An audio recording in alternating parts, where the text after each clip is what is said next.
Hi, everyone, and welcome to the Schuylkill Report. I'm Sam Lesante, along with my co-host here, Jerry Enders. Thanks for joining us. And once again, my friends, let me know what's going on. Sam at ssptv.com, 570-455-7267 if you'd like to call me. A lot of activity happening in the county, a lot of great things happening. Jerry, how are you, my friend? I'm doing well. How's yourself this month, Sam? Well, yeah, terrific. Thank God everything's doing well. My daughter's in Florida with her restaurant on Cape Canaveral. Well, we always plug that. I was yes. waiting. I've been waiting, Sam, for the invite to go down. It's interesting, but she said to me, she said, Daddy, she said, it's amazing. She's in Cape Canaveral. It's called Two Georges. Yeah. And she said, I'm seeing more people here than I did back home in Hazleton and Cunningham area, but she's doing well. I wanted to tell you something before I forget. I'm at Boyer's Supermarket. You go to Boyer's Supermarket? Sure, okay. Yeah. They have great selection there. Okay, I love their the chicken fingers. But anyway, this couple came up to me, about 3 or 4 people. I am on television. Well, I know, and once in a while they come and say, you're a handsome star. You're damn right I am. But anyway, they came around and she said, "You're Mr. Sam, Mr. Sam." She says, I like that Jerry Enders guy. She said, in fact, I'll tell you, she heard on the show about your classic car and collector's museum. She said, now listen, she said, I want to tell you, and this is at Boyer's, okay, right. And as she's talking, people at Boyer's are coming around and listening to her, but she's really excited about. She said, I went down and I had to drag my husband down. She said, I'm a car enthusiast. He is not. Right.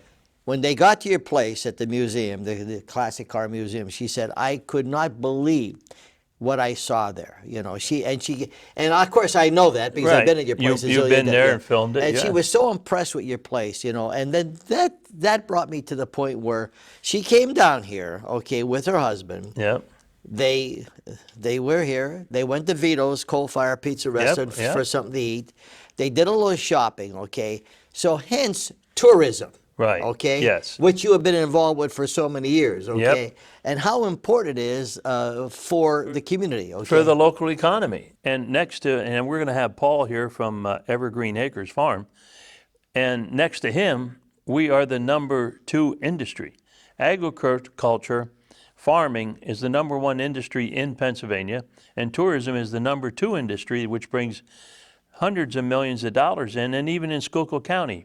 It brings in a lot of money for the businesses, it employs people, it sustains business, and well-run tourism is really the backbone of any community. So let's talk about the money that's generated that goes back to the community. Yes. That's the most important thing. Hundreds of millions of dollars that goes back into the community, indirectly, directly, jobs, everything. It's amazing what is earned. I think it's couple $100 million. I'm not sure on the exact number. I did know it 2 years ago, and it changes and goes up.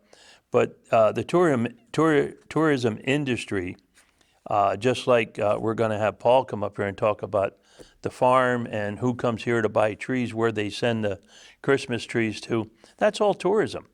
And now we have the outdoor trails, and on a weekend, Sam, the outdoor riding trails, you can be on 61 at my car lot, and you can watch them 5, 6, 10 vehicles at a time going up, towing these 4-wheelers, and they're spending money at the restaurants, the gas stations. It's all tourism. You've been around, doing the cruises for many, many years and involved with Patco. And you've seen, a lot of things, and there's a lot of organizations, like the Lions Club. Right. There's a lot of events happening with the Lions, and the Rotary Club and different clubs. But let's talk about what's happening with the Lions Club. With the Lions Club here, we're going to be coming into November, but with the money that we raise and have raised and invested, we help a lot of other nonprofits. We're going to be giving away about $10,000 this year. Wow. And that's to, child safety, the library, the EMS, so many other organizations. The YMCA will be donating to this year for this new addition going on here for the gymnasium here at Alvernia. So we'll be giving away about $10,000 to other nonprofits. Plus we give away awards for the football, basketball awards every year. So we put a lot of money back there. But events coming up, the big one, Ho, ho, ho. Santa Claus is going to be there, of Santa course. Claus is going to be there December 5th at the Majestic Theater.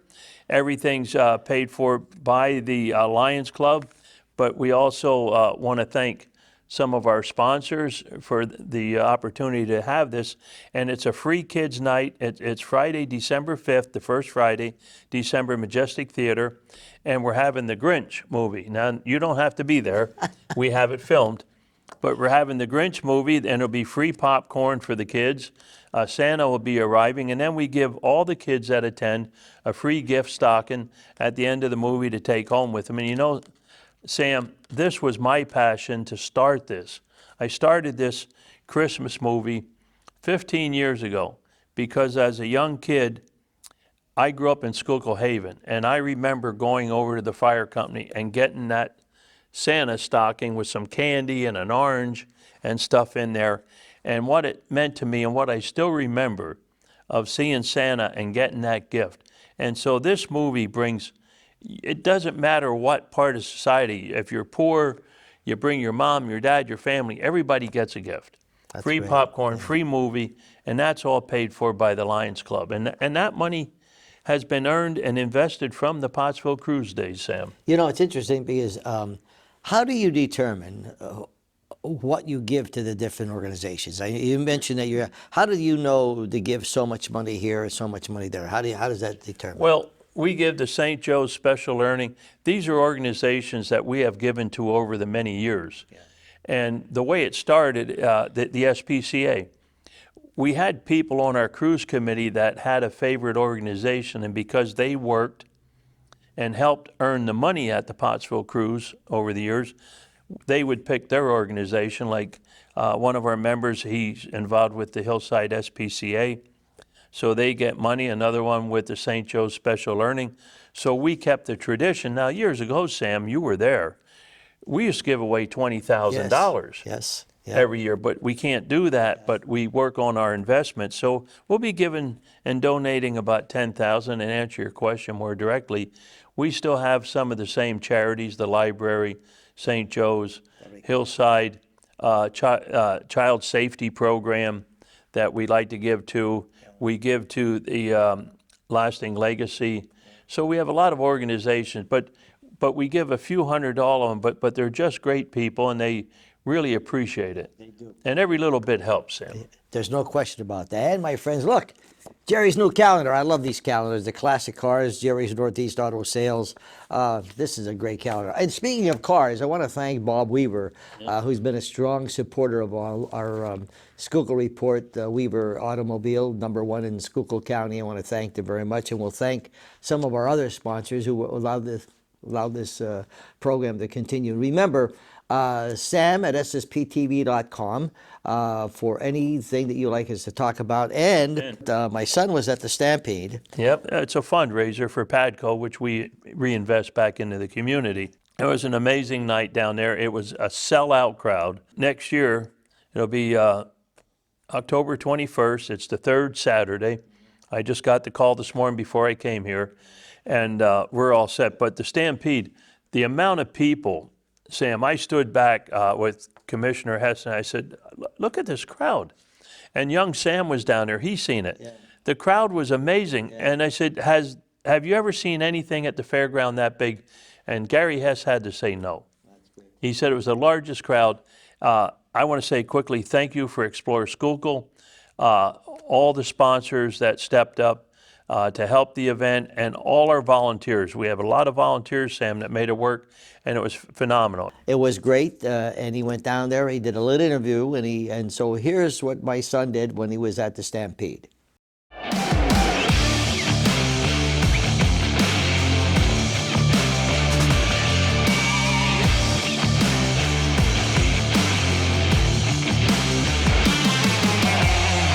Hi, my name is Tristan Bickham.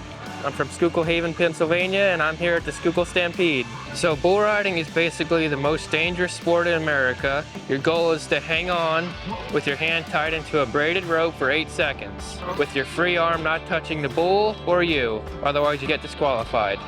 After the 8 seconds is up, you jump off, there are two judges, one that judges you and the bull's performance. So they score you on from 1 to 100. Highest score I ever got was 81 points. That was down in one of the Virginia rodeos I've been to. I got started in this.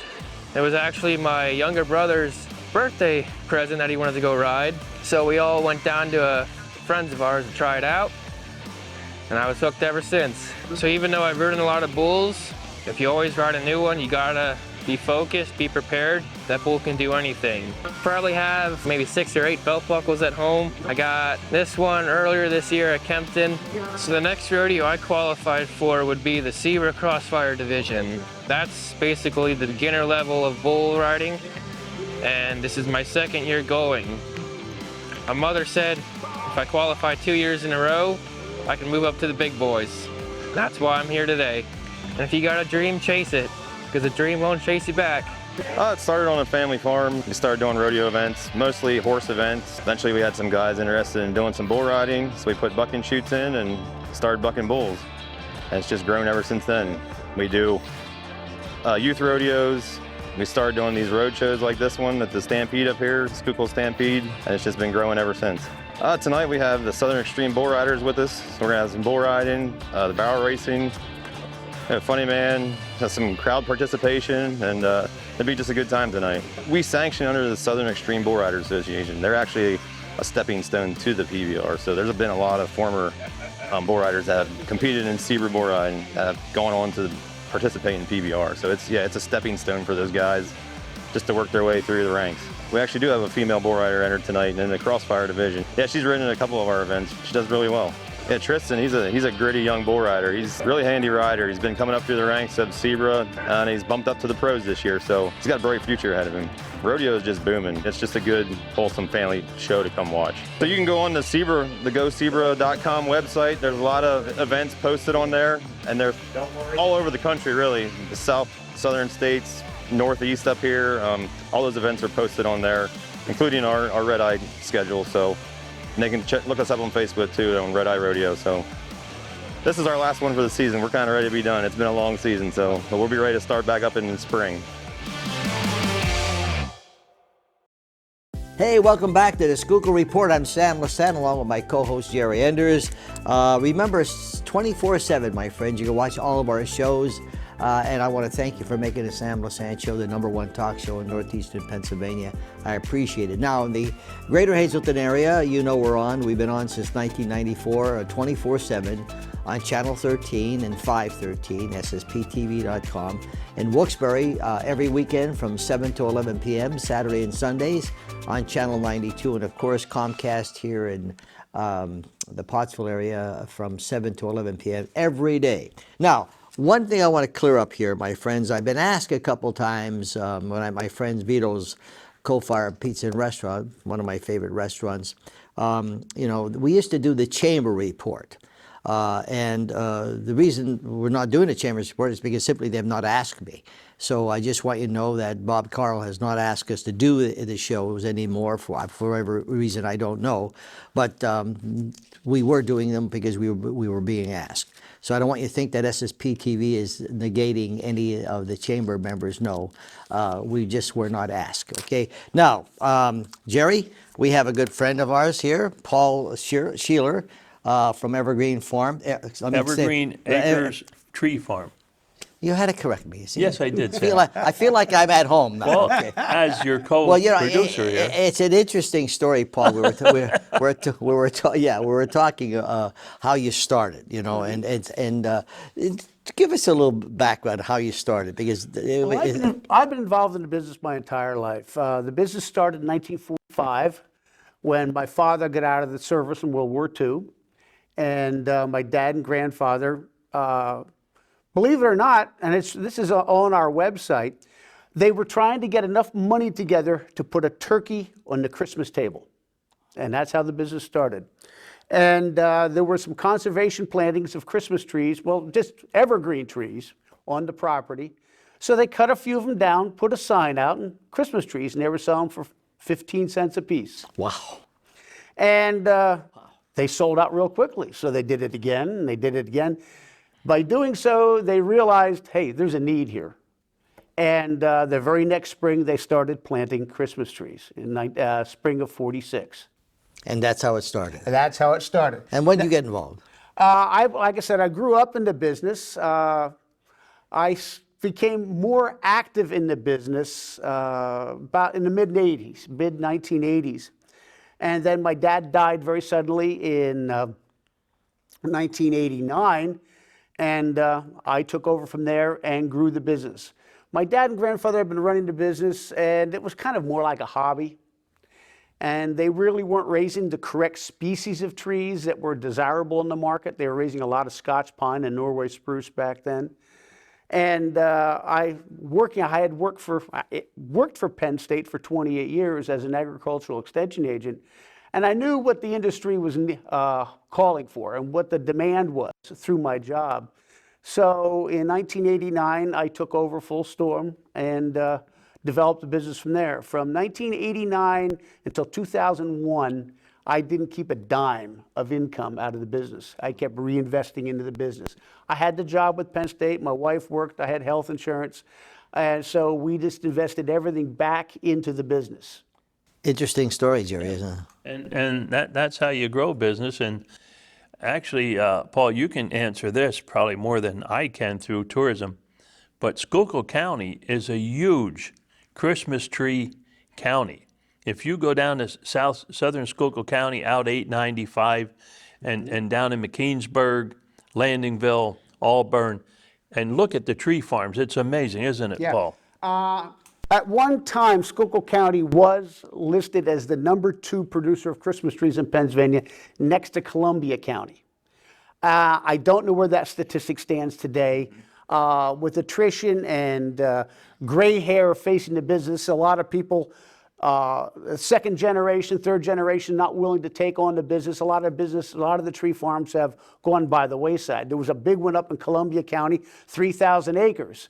No one's taken over. The business has sold out over the years. Wow. So I don't know where that statistic stands right now. I don't but either. we are a major producer in Pennsylvania. Yes, we are. If you take a ride down there, out 895, McKeansburg, you're watching this show, go for a ride around the county and just look at down towards Hawk Mountain. Look at all the beautiful tree farms in the hills, and people are still planting. You know, out Second Mountain Road, there's a lot of tree farms. So it's really an interesting industry. But let's get back to why I invited you here, not only because Mr. Doug Knapsinger said, I think you should have Paul on TV with you, Jerry, and represent Auburn. So, Doug, when you watch this is a shout out to you. And but what we're really interested in, you supply the trees to the White House. I have.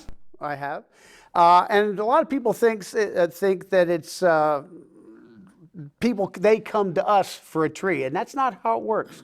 You must win your way there. Each state in the United States that has a Christmas tree organization, they have some type of competition. A statewide competition. Ours is held at the Pennsylvania Farm Show each year. And you must be your state champion to be invited to compete at the national level. Wow. Once you win the state, you're invited to compete at the national. The national is held different places in the United States. This past year it was held up in Michigan. It's held every 2 years with the National Christmas Tree Association.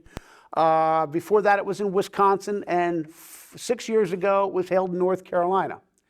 And in North Carolina, my wife and I took a tree down there. Wow. And it's not the same tree you won the farm show with, of course, because they're cut trees, because the farm show takes place in January. Yeah. So you have to select another tree, you go take it to the national show, and then you must be selected as your national champion. Wow. The national champion then has the honor of presenting the tree to the White House, the Blue Room of the White House, which is an 18.5-foot tree. Now, it's interesting. It is very interesting. Harvesting the trees. Yes, okay, sir. so what's the lifespan? Like, you know, you have to, of course, how long does it take for them to be, is it like a 2-year, 3-year, 4-year, 5-year? You know, how do you replenish the trees? Okay. The most common size tree is someplace between 6 and 8 feet. Okay. We don't grow our own seedlings. We buy all our seedlings, as do most growers, because it's a specialty business, growing seedlings.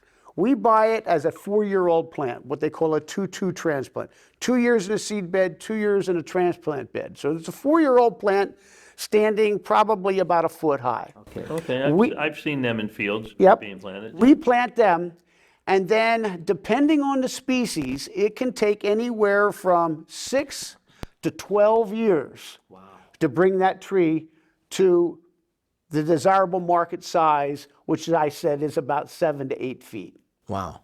So you have different areas where you have 5 years, 6 years. Every year we must planning ahead for 8 to 12 years down So the you pipe. must have thousands of trees. We do. We're running. Could you count them for me next week? Sure, right away. We're running between 60 and 70,000 trees in production. Wow. In production. Wow. That's so you have a large. We have the home farm, which does not produce a lot. We have a farm in South Manheim Township and another farm in West Brunswick Township. Now, the weather conditions, Yeah. does that have an effect on, a stupid question, but does it have a big effect on Christmas trees? If it's real weather? Absolutely, absolutely. Some of the species we're trying to grow here are not native to this area. The most common tree that everybody wants is the Fraser fir. Everybody wants a Fraser fir. Well, the Fraser fir are native to the mountain peaks in North Carolina.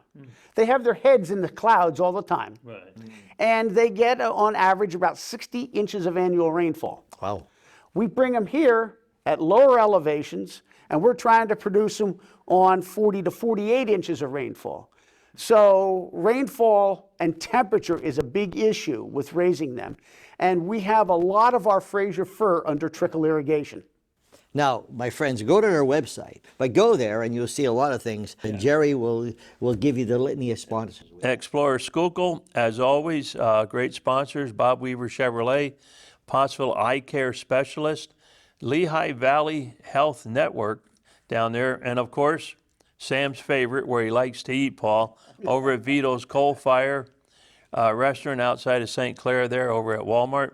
The Republican Herald and Standard Speaker for promoting us and working as a media partner. Jerry's Northeast Auto Sales and Jerry's Classic Car Museum, which will be open for 2 more weeks. We close at the end of October. And I really want to thank the folks here at Alvernia University and the Opaque Institute for their hospitality, allowing us to use the space in the room here. It really makes it nice. I want to thank Cindy. And I have to tell you, Sam, real quick, Cindy talked to Paul. She lives right up here in Summerhill Road, and she's going down to their place to buy her Christmas tree. There you go. And I want to tell you, my friends, we run Law Talk every night here at the Falvello Law Firm. Great sponsors. And Boyer's Food Market, my friends, if you haven't been to Boyer's, you got to go there. They have a great selection, and you'll just love the people. Now, see, I put you in part of the show here, so we'll give you maybe make you a co-host. Get rid of Jerry, okay? Anything in closing you'd like to say, Paul? Well, I want to say that this is a generational farm. I would have been third generation, and we have turned the business over about 3 years ago to my son and daughter-in-law, who is now 4th generation. Wow. And I have a grandson, Cooper, who is showing a lot of interest in the farm. And if all goes well, he'll be 5th generation. That's good. I wish you the best of luck. Thank you very much. Thanks for coming on the show. Jerry, thanks You for know what I have to say? Merry Christmas. Yeah, Thank you. Merry Christmas. my friends, remember, Sam at ssptv.com. Anything that you want to talk about or you let us know. My number is 570-455-7267. 24/7, my friends. Only neighborhood programming. Thanks for making us the #1 local television station in northeastern Pennsylvania. We'll see you next time.